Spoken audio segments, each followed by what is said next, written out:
Welcome to our Yurtiful Life podcast. In today's episode, we will be discussing animal shelters and a few DIY options. Hey there, Yurties! Thanks for joining us today. For anyone new here, I'm Keegan. And I'm Sarah. We've been living a minimal off-grid lifestyle for over 10 years now. We have a large family and lots of experiences to share. So let's get to it. Welcome to Our Yurtiful Life. So today we're going to be talking about animal shelters. And if you've been following our series, we've kind of been going through planning your homestead and the animals that you're going to have on your homestead. Last time we talked about fencing, and today we're going to move into animal shelters. Keegan, what are the 2 D's of animal shelter? So the 2 D's of animal shelter are dry and draft free. What this talks about is that a shelter needs to provide at least 2 things minimum. It needs to provide a dry place out of the rain and wetness for an animal, and it needs to be a draft-free zone for that animal. So a big thing is to have a wind block of some sort and still have adequate ventilation for your animals. And when you're thinking about a shelter for your animals, I would say that there are 3 things you really need to consider. What are your weather conditions? And under this, the 3 things are they wet and humid? Are you dry, dusty? Are you hot or cold? You kind of need to know those 3 major weather conditions, and that will give you a good idea as to the best type of shelter for you and your animals at that time. And then also, the next question, what resources are available? What do you have available for building a shelter or making a shelter? Be creative, think outside the box. Pinterest is a great resource.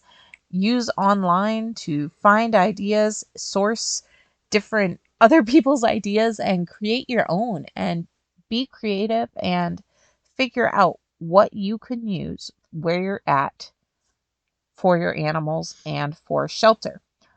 Use what you have. This is where, again, you get creative. Do you have a shed that you can turn into animal shelter? A garage? A barn?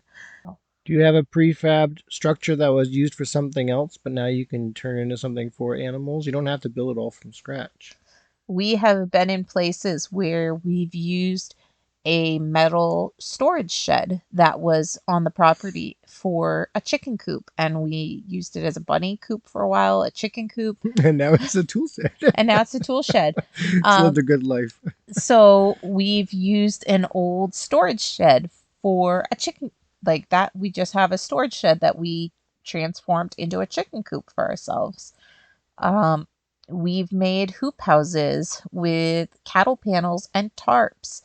So yeah, let's just go through. I have a few listed here of things we have used, things we've seen, and some quick creative solutions for easy animal shelters. Keeping in mind, the goal is to be dry and draft free. We are not trying for perfection. We are just giving the animals a place that is dry and out of the wind. So here's a quick rundown. We have the pallet run. This is one that we did growing up, a 3-sided shelter out of pallets, and made a run for our sheep. And to this day, we still have used that very often for animals. It's inexpensive. It's easy to do. Basically, you can, depending on how many animals you're trying to make shelter, you make it 3 sides out of pallets. You can cover it with a tarp. You can use scrap boarding to make it dry and rain free. So to make a 3-sided shelter, literally you're taking 3 pallets and you're making 3 sides of a cube, and then you take a 4th pallet and you put it on the top, and it makes a flat topped 3-sided shelter. If you do have more lumber materials, you can elevate the top pallet to make an angle, but really it's simply 4 pallets put together to make a very simple small structure. And now a single pallet wide, depending on the size of your pallets, usually is only big enough for 1 or 2 sheep. But if you can scale that version up as needed as well. So using pallets to build a shelter is one option. We built the hoop coop, as we call it. I made this out of cattle panels and T-posts. I used the T-posts and spaced them at the width of the cattle panels and bent the cattle panels in between, secured them with zip ties, put a tarp, a heavy duty tarp over that, and that really made us a nice, tight, air Yep. dried. I recommend getting the heavy duty zip ties, really thick ones, but that works great. Some heavy duty zip ties, a good thick tarp, and at least 4 T-posts and cattle panel. And that hoop coop has been in use for almost 2 years now and is still going strong. So, very pleased with that What one. I like about that particular structure is it's both summer friendly and winter friendly. The big difference is in the summer, we just open up the back so that it's more of like a wind tunnel. It actually creates shade and it has a nice draft, so they get cooled off that way. But then in the winter, when you want to hold in the heat, we put the back onto it or put something up against the back. So now it's a wind block. There's only one side that wind can come in from, and they can gather in there and radiate heat. And for our hoop coop, I did have an old board that I was able to frame in as a door. And so that's where you get creative. You use what you have. And so that is the hoop coop. And then there's cattle panel run-in. We have one of those that we use for shelter for our livestock. We made out of cattle panels. Again, cattle panels, T-posts. We used wooden frame to do the back and then also to support the ridge line and a tarp and heavy duty zip ties. Not super expensive. I think all in all, it cost less than $150 and it gave us a sturdy shelter that has lasted us for at least 2 years now. We do have to make some repairs. The tarp is getting a little worn and Yeah. torn, but that is again an easy three-sided run where our animals can get in out of the rain, out of the wind, and be safe from the elements. Quick tip: if you have a climate that has a lot of snow load, and you're trying to make a hoop house with a cattle panel that is wide enough to accept all the animals, I do recommend adding a center support because it's something as simple as a 2x4 or 2x6, something in the center that holds the extra weight at the very center peak of the curve.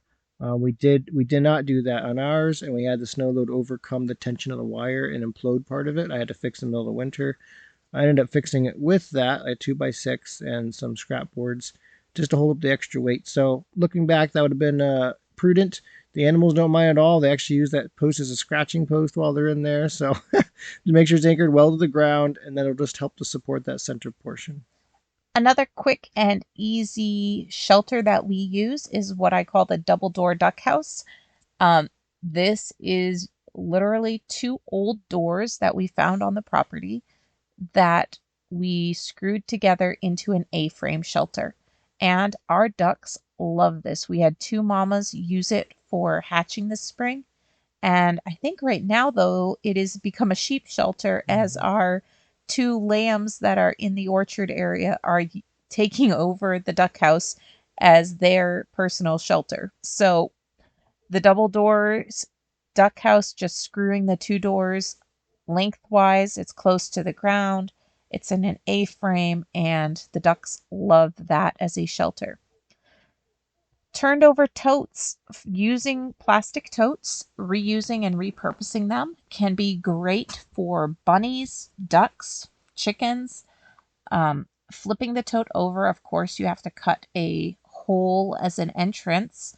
And while you can use the top as a base for it, and some people do that, this can also cause water to collect and start molding or rotting whatever bedding you put in there. So personally, I prefer just putting it directly on the ground. So no top. You'll leave the top off and flip the container upside down so the ground is the bottom. If you're going to use a tote, you're going to need to weigh it down. Either some heavy rocks on top of it so that wind won't just blow it away, Since it's light plastic, it will get blown away, it will get moved, or either animals just lean up against it and bumping it. So heavy rocks or something that's not going to allow it to move around. Next, we're going to just touch briefly on crates and barrels. By crates, I'm talking about like plastic dog crates, cat crates, barrels, things of that nature. These can all become great housing and shelter for poultry, sheep, goats, pigs, dogs, ducks, anything smaller that can fit in them. Some of our dogs love sleeping in the crates, some love sleeping in the barrels. The sheep aren't as big into going into that. They'd rather sit out in the rain, but the little goats love going in there and all just shoving in as many as they can into these tight spaces. So that can be a great option if you have extra dog crates or barrels laying around. Using those plastic dog crate kennel things can really work well, making sure there's a tarp or something over them to keep the rain out, of I course. will say for pigs in particular, they love to get in the barrel, but they also love to root around and they'll tend to move the barrel. So you kind of got to balance that, and you got to wedge rocks around the barrel or something that they just won't be able to move it easily. But pigs loved doubling up in there when we had two pigs, but they'd also move it a lot. So So for us, yes, using rocks to wedge the barrels in place is a good idea. Another thing we have experimented and used in the past is wattling, and we made like a wattle lean-to duck house, and that was a really cool project that we did, just making it out of the resources we had at hand, which was lots of sticks. So there are many, many types of shelters that are out there. Of course, you have barns, and if you have a barn, then use it and make the best of it. But the biggest takeaway I want you to take away out of animal shelters is don't compare what you have to what other people have. So many people talked to and we've discussed, and they're like, oh, but you must have an amazing. I'm like, our homestead is a make do homestead with the best that we can with what we have. And we don't have a fancy barn. We have put together shelters over time, and we have to work on ourselves with this too, to not compare when we go to homesteads or farms that have a nice barn or nice shelter. Barn envy is a real thing. It truly is. So don't compare. Discover what works for you and your own needs. Remember that the 2Ds are most important. It needs to be dry, it needs to be draft free, and if you have that, your animals will thank you. That's what matters. Do your best with what you have and just find your own Yurtiful way of doing it. So while barn, I think, is the quintessential animal shelter and storage device, by no means do you have to have a barn in order to raise happy animals. You can provide adequate shelter without having a barn. Well, it's about time to wrap this topic up. It was a short one, but a good one. Yep.